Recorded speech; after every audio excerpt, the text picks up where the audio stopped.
Charlie Jacques, clerk of court of St. Leger Parish. I've been in this job since 1992, and it's been my pleasure to serve the people of St. Leger Parish as their clerk. One of the favorite parts of my job is the archives and the responsibilities and the opportunities that go along with taking care of the archives of such an old parish. We were part of Imperial St. Leger Parish when it was created. And so we have records that go way back to the 1700s.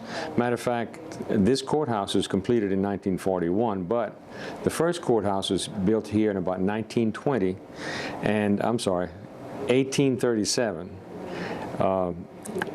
There was also a structure here in 1806. 1820, it burned down, and it burned down again in 1939. That's when the present courthouse was built. Fortunately, the records were kept in an outbuilding and they weren't lost. So we have records all the way back to the colonial period. The first clerk here was Judge Lee, and he served as a clerk from 1805 to 1807. He became the parish probate judge from 1807 and he served until 1842. Our colonial records cover a period of 1764 to 1803. They're on microfilm here and available on microfilm, and they're also at the state archives. The notarial records span the time period of 1820 to 1850, and the first parish recorder was here in 1845. We have records that are imaged and indexed in various periods from the 1800s to present, and in mid 2015 we should have a constant record that's imaged and indexed and available online from 1800 to the present day. We're pretty proud of that, and it should be completed early next year. I'd like to introduce our archivist, a former archivist who's retired now, Mr. Keith Fontenot, and he can expand on what I've told you about our records here in St. Leger Parish. Thank you.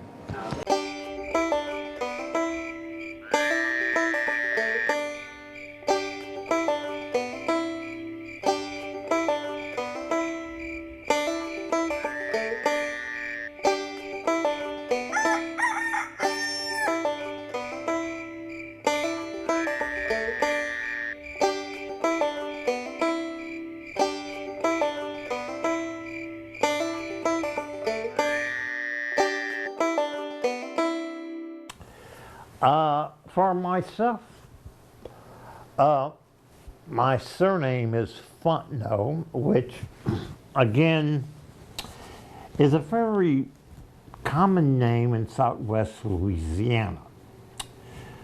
I did my research years ago, being able to work with the records and being fluent in French has really assisted in the research. People do not realize that 20 miles would basically be the distance that a horse or carriage would travel within one day. So you do have these different nuances, culture that you might have, maybe Acadians in Lafayette and St. Martinville, Alabama French or French Creoles in Opelousas, along with Anglo-Americans. What's interesting is that the Anglos were in the Opelousas post prior to 1803. Thomas Jefferson knew what he wanted. He wanted Louisiana. He says, I'm going to, try to get the Isle of Orleans for control of the Mississippi Valley. The Mississippi is the third largest drainage area on Earth, only surpassed by the Congo and the Amazon. So whoever controls the mouth of the river, New Orleans, controls basically most of the North American continent, or the United States.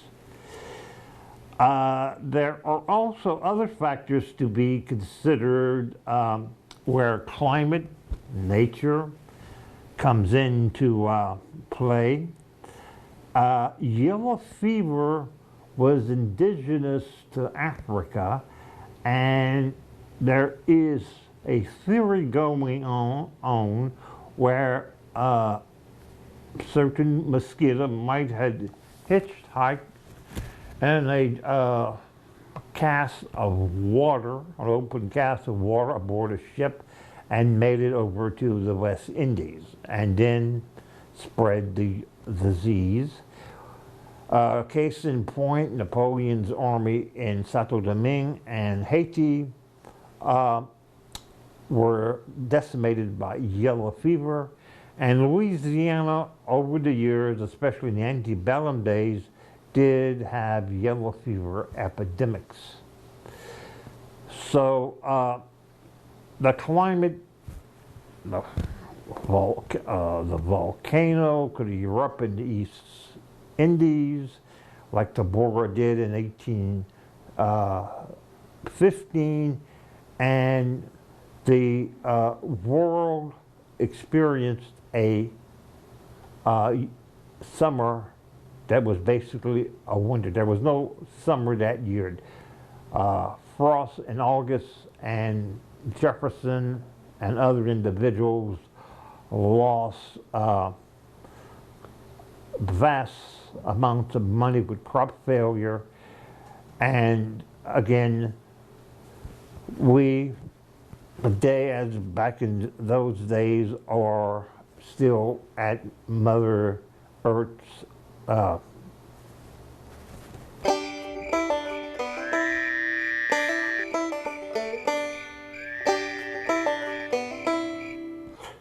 to continue.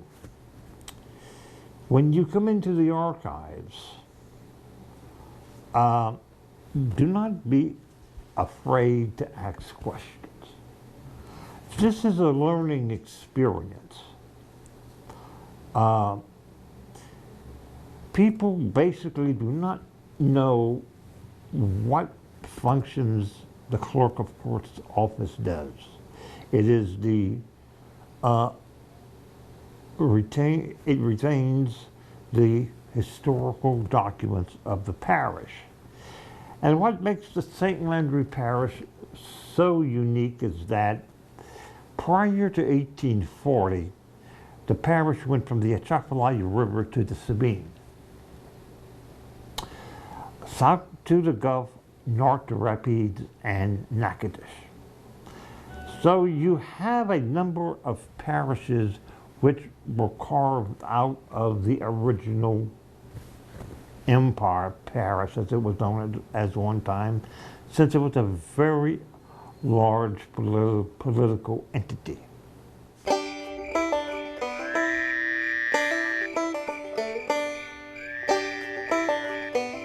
To continue, the researcher faces several problems. What does the document do? Why is it written in handwritten? Well, again, the quill pen or the fountain pen was a word processor of that day. An individual in, say, 1815 was basically concerned about the issues that they had to deal with. The individuals could come into the office. Let's say there was a Frenchman and then there was an American that was a clerk behind the desk. The party that came in might have been illiterate. They said something with a heavy accent, and something was put down. And again, it's the old story. Something was said, something was put down. What did one nationality say, and what did the other nationality put down? And in a lot of cases, you have phonetic spellings of certain names. Again, do not assume that this is not your ancestor since it's not spelled correctly, because spelling or standard spelling as such was basically not used for many prior centuries. Again, your C's and K's are interchangeable, S's and Z's are interchangeable, I's and J's. The S and Z are also interchangeable. And again, an individual might be going by their middle name at one place and again by their first name in another document.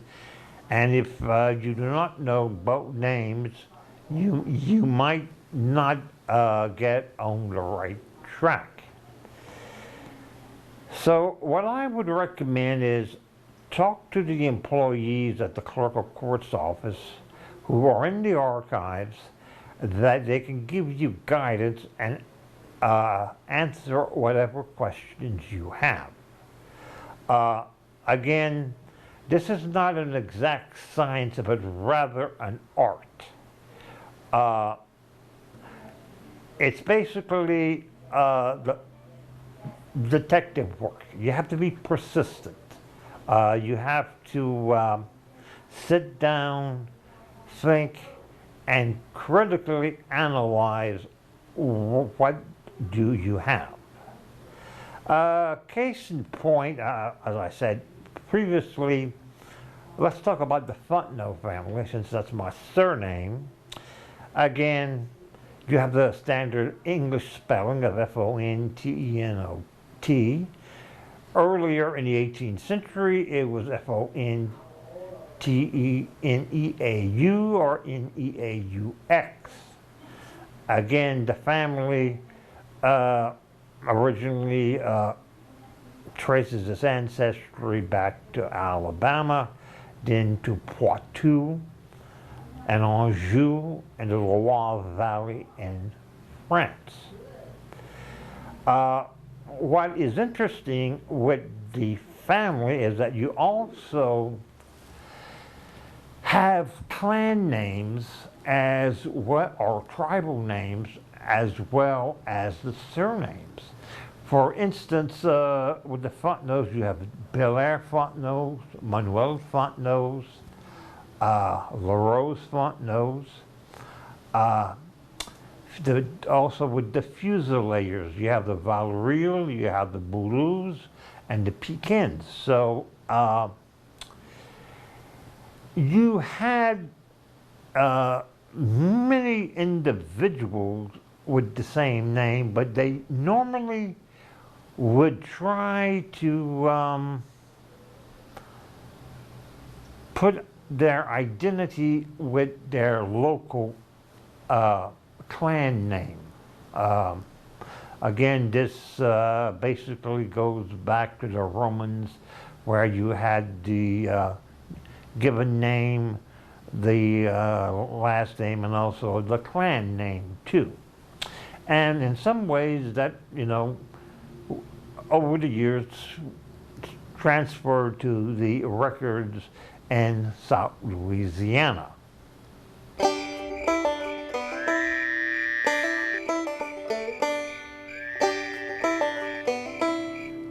Case of what a researcher would be dealing with. I have several documents here on the table in front of me. Here we have an original document from 1840. Again, it's written in French, and again, you have the original signatures of the parties and also the notary. Again, Louisiana is the only state in the Union that keeps the originals as well as the copybooks. In other states, the clerk would just have the clerk's copy in the book, and the purchaser would have the original. But again, Louisiana, due to Spanish notarial history, has always maintained the originals as well as the copybook. And if you would take a look at this document, it's basically a land sale from a Cyprien foray or Forrest to a Josephine Fusilier, who is the spouse of Cyprien Foray. This seems to be a d'achat en paiement, whereby he squandered his wife's separate property. And by Spanish law, which was later incorporated into the Louisiana civil law, the wife had a tacit mortgage on all of her husband's property. If he would squander her separate property, he would have to make restitution. Again, it could be in the form of livestock, slaves, land, but again, women property rights were better protected in Louisiana than in the English common law states. You had certain individual women that conducted business. I can think of Manon Baldwin, who was a free woman of color, who had a establishment across from the courthouse on the corner of Landry and Court. There was also Marie Therese Castile, who had married Mr. Estarge and then later married Pierre Labiche, who subsequently dies about 1850 in New Orleans. And these individuals are women and they are conducting business. So it was basically not just the prerogative of the husband. The wife or the widow, had a say and a stake in property, money, and assets. This is what an original would look like.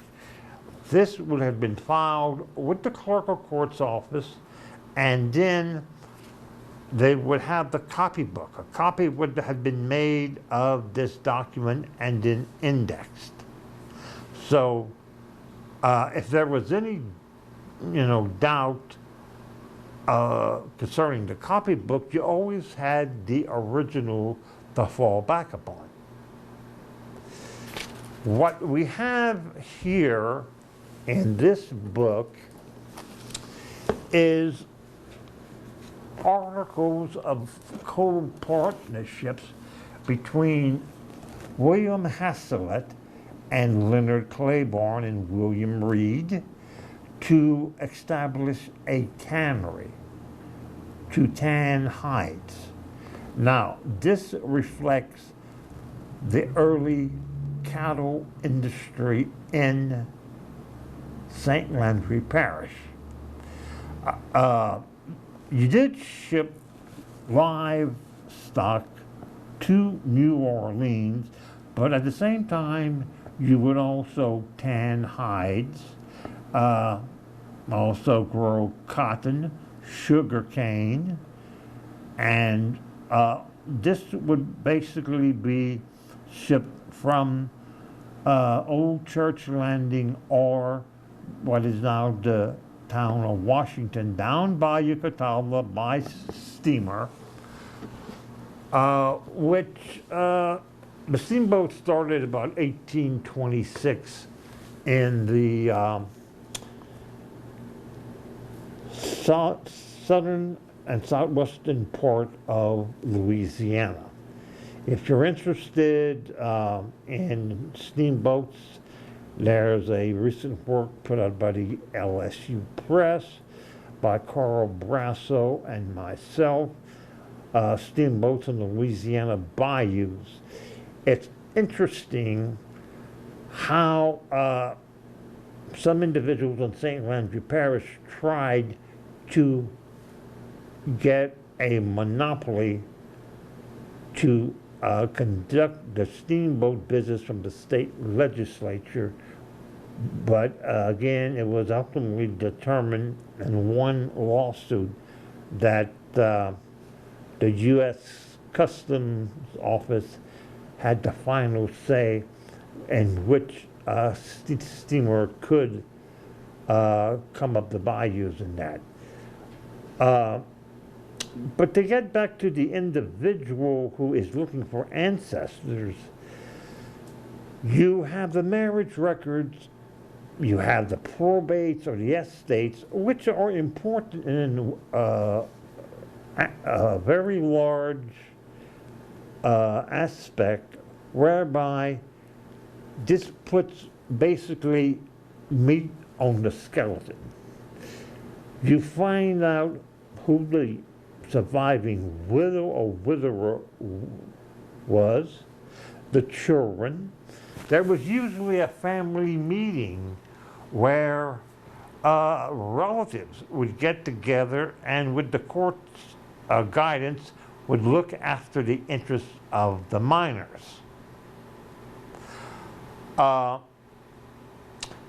You also had the appraisal. What did they own? Then later you had the sale of these assets. And this does give you an eye into what these people were concerned with. Again, putting food on the table, living without electricity, medical technology that was not that great. You were not that far removed where a barber would not only cut your hair, but they would also bleed you. So, you know, sometimes you were in a worse condition going to a physician, and a lot of these individuals would, you know, turn to home medicines and herbs that apparently, you know, were used over the centuries in that.